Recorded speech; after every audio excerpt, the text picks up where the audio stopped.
अस्सलाम वालेकुम जी। ये वीडियो आपको एक्सप्लेन करेगी कि टर्की में रहते हुए आप स्कॉलरशिप कैसे अचीव कर सकते हैं, क्योंकि एक ये बहुत कॉमन क्वेश्चन आ रहा है कि क्या फुली फंडेड स्कॉलरशिप्स वहाँ पर अवेलेबल हैं या नहीं है। तो आइए स्टार्ट करते हैं और इस वीडियो में मैं आपको बताऊंगा सारी तफसीलात कि फुली फंडेड स्कॉलरशिप कैसे लिया जा सकता है और इसके अलावा टर्की में पहुँचने के बाद मज़ीद अपॉर्चुनिटीज़ आपके पास कौन सी हो जाती है। अगर आप इस चैनल पर नए हैं और फर्स्ट टाइम ये वीडियो देख रहे हैं तो काइंडली लाइक और सब्सक्राइब कीजिएगा इस वीडियो को और बेल आइकन को लाजमी प्रेस कर दीजिएगा ताकि फ्यूचर की जो भी नई वीडियो हो वो आप तक पहुँच सके।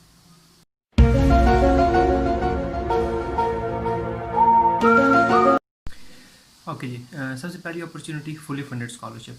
फुली फंडेड स्कॉलरशिप टर्की जो है वो सिर्फ एक ही ऑफ़र कर रहा है, जिसको हम तकरीबन जो मैक्सिमम स्टूडेंट है वो जानते हैं, टर्की बर्सलैरी स्कॉलरशिप के नाम से। ये मोस्टली 10 जनवरी से लेकर 20 फरवरी के दरमियान इसकी डेट्स होती हैं अप्लाई करने की।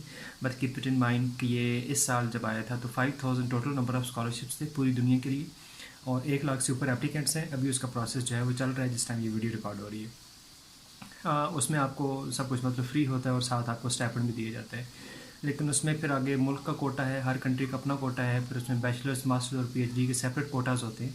तो बहुत थिन चांसेस होते हैं आपके सिलेक्ट होने के वहाँ पर। जो फुली फंडेड स्कॉलरशिप है वो सिर्फ और सिर्फ एक ही है टर्की में, जो कि टर्की बर्सलैरी के नाम से है।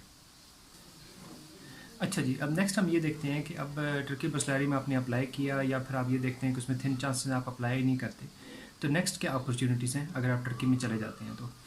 तो टर्की में एक सबसे अच्छी बात है वो ये है कि उसमें आप चाहे गवर्नमेंट यूनिवर्सिटी में जाएं चाहे आप प्राइवेट यूनिवर्सिटी में जाएं, हर जो टर्किश यूनिवर्सिटी है उसकी कोलैबोरेशन 25 से 30 यूरोपियन यूनिवर्सिटीज़ के साथ है, डिफरेंट कंट्रीज़ की। अच्छा, वहाँ पर क्या है, वो ऑफ़र क्या कर रहे हैं, वहाँ पर एक वो स्कॉलरशिप ऑफर करते हैं जिसको कहते हैं Erasmus scholarship, ERASMUS Erasmus scholarship होता है। इरास्मस स्कॉलरशिप में आपकी यूनिवर्सिटी ट्यूशन फ़ीस वो फ्री होती है, अकोमोडेशन फ्री होती है, मेस फ्री होती है, प्लस 500 यूरोस पर मंथ आपको स्टाइपेंड दिया जाता है। ये तो उसकी डिटेल्स हैं। नाउ क्वेश्चन इज दिस कि आप उसको टर्की में रहते हुए विन कैसे कर सकते हैं। उसके कुछ प्री रिक्विजिट्स हैं, पॉइंट बेस्ड वो सिस्टम होता है, उसकी डिटेल्स मैं आपको बता देता हूँ अभी। सबसे पहली चीज़, सबसे पहले ये ज़रूरी है कि आपने टर्की में कम से कम 2 सेमेस्टर्स पढ़े हुए हों। आप इंजीनियरिंग कर रहे हैं या फिर आप बिजनेस एडमिनिस्ट्रेशन में मार्केटिंग फाइनेंस कोई भी डिग्री आप कर रहे हैं, कम से कम 2 सेमेस्टर्स आपने पढ़े हुए हैं, उसके बाद आप उसमें जाने के लिए एलिजिबल हैं।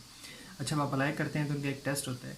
टेस्ट में पॉइंट बेस्ड सिस्टम होता है। 50 जो पॉइंट्स होते हैं वो आपके होते हैं इंग्लिश लैंग्वेज प्रोफिशिएंसी के।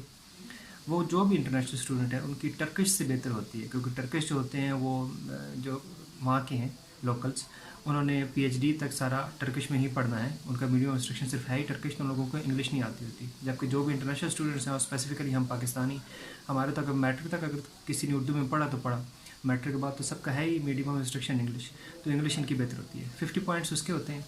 15 पॉइंट्स होते हैं आपके टर्किश इंस्ट्रक्शन के, ठीक है, कि टर्किश आपकी जो लैंग्वेज है उसकी प्रोफिशिएंसी कितनी है।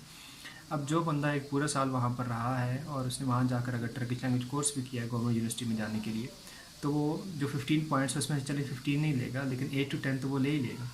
बाकी जो 35 पॉइंट्स बचते हैं वो आपके आते हैं कि आपने जो पहले 2 सेमेस्टर्स उसमें आपका CGPA कितना रहा है। CGPA जितना ऊपर हिट करेंगे, मिनिमम जो कहा जाता है वो 2 है, लेकिन 2.5, 3 या 3 से अबव अगर हिट करें तो आपके तकरीबन 100% चांसेस हो जाते हैं कि आप इरास्मस स्कॉलरशिप विन करते हैं। अच्छा, अब इरास्मस स्कॉलरशिप में क्या कुछ है वो मैं आपको पहले से बता चुका हूँ, ठीक है, कि आपको उसको 500 यूरोस पर मंथ स्टाइपेंड भी मिलना है, बाकी सब कुछ फ्री है। But keep it in mind कि आपको 2 सेमेस्टर्स के लिए वहाँ पर भेजा जाएगा, 1 साल के लिए वहाँ पर भेजा जाएगा, और उन 2 सेमेस्टर्स की फ़ीस आपने जो टर्किश यूनिवर्सिटी में अदा करनी है वो उतनी होगी जो आप पहले अदा कर रहे थे। तो ये फ़ीसेस आपने यहीं पर अदा करनी है, यहीं पर डिपॉजिट करानी है। अच्छा जी, नेक्स्ट अब आप वहाँ पर चले गए, 1 साल आपने कंप्लीट किया और आप जिस भी यूनिवर्सिटी में जिस भी कंट्री में गए वहाँ पर आपने देखा कि आप, क्योंकि पार्ट टाइम वर्क भी अलाउ होता है, पार्ट टाइम वर्क करके आप उस यूनिवर्सिटी की फ़ीस अफोर्ड कर सकते हैं। अब मैं यूरोपियन यूनिवर्सिटी की बात कर रहा हूँ, अगर आपने वापस टर्की में नहीं आना तो। वैसे इरास्मस स्कॉलरशिप जो होता है वो 1 साल के लिए होता है और साल के बाद मतलब 2 सेमेस्टर्स के लिए, उसके बाद आपने टर्की वापस आना होता है।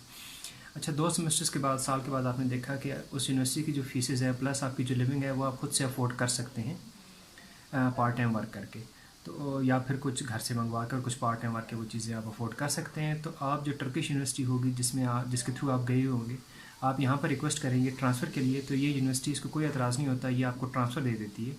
2 सेमेस्टर्स आपने पहले यहाँ पर पढ़े होंगे, ये साथ ट्रांसफ़र हो जाएंगे। 2 सेमेस्टर्स आपने वैसे ही उस यूनिवर्सिटी में, यूरोपियन यूनिवर्सिटी में किए, तो ये 4 सेमेस्टर आपके साथ गए।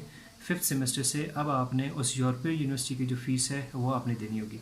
सपोज़ जर्मनी में कोलैबोरेशन है और स्टेट यूनिवर्सिटी के साथ है, तो जर्मनी जो स्टेट यूनिवर्सिटी उनकी फ़ीसेस हैं ही नहीं, तो इसका मतलब वहाँ पर आपने सिर्फ लिविंग जो है वो करनी है। तो ये एक बेस्ट अपॉर्चुनिटी बन जाती है स्टूडेंट्स के लिए कि जो अगर पाकिस्तान से यूरोप जाना चाहते हैं तो यहाँ पर आपको बैंक स्टेटमेंट्स चाहिए होती हैं। फिर एक मिसकंसेप्शन जो है, मिसकंसेप्शन तो नहीं है लेकिन उसको गलत तरीके से पोर्ट्रेट किया जाता है, वो ये है कि जर्मनी में तो सारा एजुकेशन फ्री है। भाई एजुकेशन फ्री है, लिविंग का आप क्या करेंगे? ब्लॉक अकाउंट में 10,600 यूरोज़ तकरीबन 20 लाख रुपये आप रखवाएंगे और वो तो ब्लॉक हो गया। फिर वहाँ पर मंथ आप 700 यूरोज़ जो हैं वो निकलवाएंगे। इस पे मेरी एक अलग पूरी वीडियो भी इसी चैनल पर मौजूद है कि वाकई क्या जर्मनी में एजुकेशन फ्री है जिस तरीके से कहा जाता है। तो इसलिए और फिर साथ उसका वेट टाइम काफ़ी आ जाता है, प्रोसेस उसके लेंथी होते हैं। जबकि जो टर्की का प्रोसेस है वो शॉर्ट है, 40 to 45 डेज़ में अगर आपके डॉक्यूमेंट्स कंप्लीट हैं तो 40 to 45 डेज़ में आपका वीज़ा तक स्टैंप हो जाता है, एडमिशन हो जाता है और प्री एक्सेप्टेंस हो जाती है, फाइनल एडमिशन लेटर आ जाता है, वीज़ा आपका स्टैंप हो जाता है, ये सारा कुछ हो जाता है। जबकि यूरोप में आपका सिर्फ पहले आपने टॉफल करना है या आइल्स करना है, फिर साथ बैंक स्टेटमेंट्स है भी चाहिए, फिर वेट टाइम काफ़ी आ जाता है। तो ये बेस्ट अपॉर्चुनिटी है अगर आप टर्की में जाके पढ़ना चाहते हैं तो, और ख़ास तौर पर ये कि अगर आप इरास्मस स्कॉलरशिप जो है वो विन करना चाहते हैं। Thank you ji, thank you very much.